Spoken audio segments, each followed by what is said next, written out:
Muy bien, la pregunta número 4 dice así. Seleccione la correcta.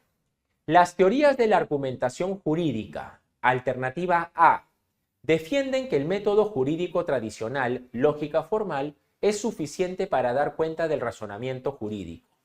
Alternativa B, se enfrentan al determinismo, pero no al decisionismo, al considerar que el derecho no se puede conocer hasta que el órgano encargado de aplicarlo no decide sobre la base de sus emociones, sentimientos. Alternativa C, defienden que es posible encontrar parámetros de racionalidad para el control de las decisiones judiciales más allá de la lógica. Alternativa D, ninguna de las anteriores respuestas es correcta.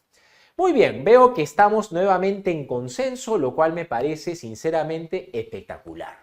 Efectivamente, nosotros tenemos, creo, una muy buena base a nivel argumentativo porque nos ha sido muy rápido y fácil de detectar la alternativa correcta, que es la alternativa C. Pero permítame quizá desarrollarles un marco conceptual que sume, ¿bien? Porque acá finalmente para mí las preguntas, ya les he dicho varias veces, son una excusa. ¿Una excusa para qué? Para darles más información. Entonces, vamos a aprovechar la pregunta que hace alusión a los criterios sobre la base de los cuales vamos a poder evaluar las decisiones judiciales para poder darles algunos insumos adicionales, ¿ok? Para darles alguna información extra, porque si hipotéticamente nos viene en el examen, obviamente no la misma pregunta, pero nos viene una pregunta en la que se nos cuestiona respecto de los criterios con los cuales se evalúa una decisión judicial, creo que esta información nos puede ser muy útil. Para explicar los criterios que las teorías de la argumentación jurídica o algunos de los criterios han planteado para valorar y determinar esos criterios de control o escrutinio de decisiones judiciales, permítame contarles un caso muy chiquito y en base a ese caso chiquito vamos a advertir algunos de esos criterios. El caso que frecuentemente yo utilizo para explicar estos criterios sobre la base de los cuales evaluamos las decisiones judiciales es el caso Riggs versus Palmer. Bien, lo voy a poner aquí por si tienen curiosidad de buscar el caso, lo pueden encontrar en internet. El caso que voy a utilizar para explicarles los criterios de corrección es el caso Riggs versus Palmer. ¿Ya? Este es el caso del cual vamos a partir para explicar los criterios de corrección o los criterios de control de las decisiones judiciales. El caso Riggs versus Palmer, para hacer corta la historia, es sencillamente así. Un señor entrado en años decide poner en su testamento como heredero a su nieto. Para hacer corta la historia, el nieto lo mata. Se desata la discusión a nivel judicial si es que el nieto, siendo el heredero que mató al abuelo, que era el testador, va a recibir o no la herencia porque el testamento no había sido modificado. Entonces, cuando el tema se lleva a los tribunales, hay dos posiciones judiciales que terminan enfrentadas. Uno de los jueces dice, yo entiendo que a mí como juez no me compete, no me corresponde inventar o crear causales para modificar o revocar un testamento. Eso lo tiene que hacer el legislador, ya que el legislador no ha contemplado en el ordenamiento vigente como causal para revocar o modificar un testamento que el heredero mate al testador. Yo como juez tengo que respetar la voluntad del testador y por lo tanto el nieto, a pesar de haber matado al abuelo, que era el testador, va a recibir la herencia. Pero luego viene otro juez y dice, un segundo, yo entiendo que la ley no es un instrumento que se soporte por sí mismo. Yo entiendo que la ley es un instrumento a través del cual buscamos satisfacer valores o principios. Dice este juez, porque a mí, dice el juez, me parece impensable o consideraría injustificable cómo es que el legislador pretendiera premiar a alguien que ha delinquido. Es decir, considero inconcebible a la luz de nuestro ordenamiento jurídico que el legislador ha pretendido que el heredero, pese a haber matado al testador, igual se beneficie de su herencia. Porque hacer eso implicaría que una persona se beneficie de su propio delito. Y eso es algo que yo entiendo, dice este juez, el ordenamiento jurídico, ni siquiera el legislador estaría dispuesto a aceptar. Si ustedes observan, este segundo juez lo que está haciendo es razonar en base a principios, para que sobre la base del principio evaluemos si el marco normativo vigente está suficientemente o adecuadamente comprendido para satisfacer ese principio. El razonamiento del segundo juez, a diferencia del primer juez, va a conducir a que el nieto no reciba la herencia, no por lo que la ley dice, sino por el principio subyacente a este ordenamiento jurídico que se tendría que aplicar al caso.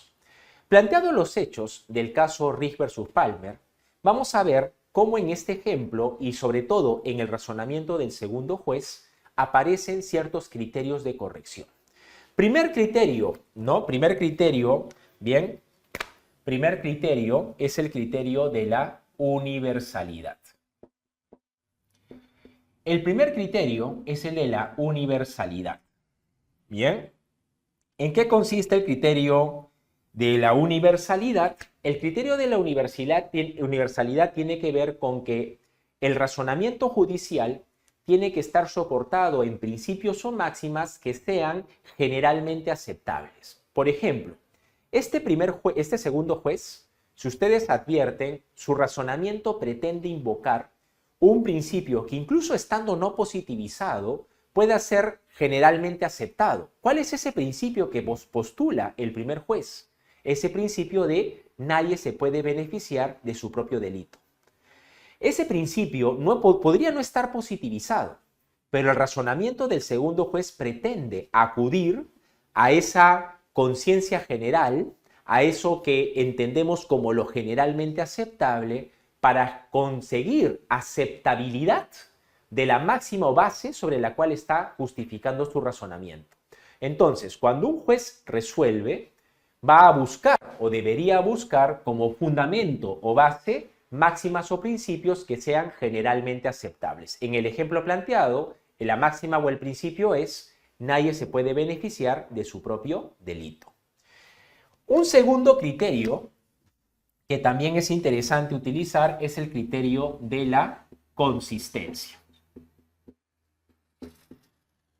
¿Qué significa el criterio de la consistencia? Que a la luz del principio de la máxima, la base positiva tendría que guardar correspondencia con. Si ustedes sí han seguido el ejemplo que les he contado, el segundo juez no se queda, miren ustedes, el segundo juez no se limita a invocar un principio, como que nadie se puede beneficiar de su propio delito, sino que el segundo juez luego sostiene: yo, dice el juez, concibo que el legislador, si bien es el competente para establecer las causas para modificar o revocar un testamento, yo entiendo inconcebible que el legislador pretendiera premiar a alguien que ha delinquido. ¿Qué está haciendo el juez en ese momento? Está tratando de pasar de la máxima o principio a la base positiva.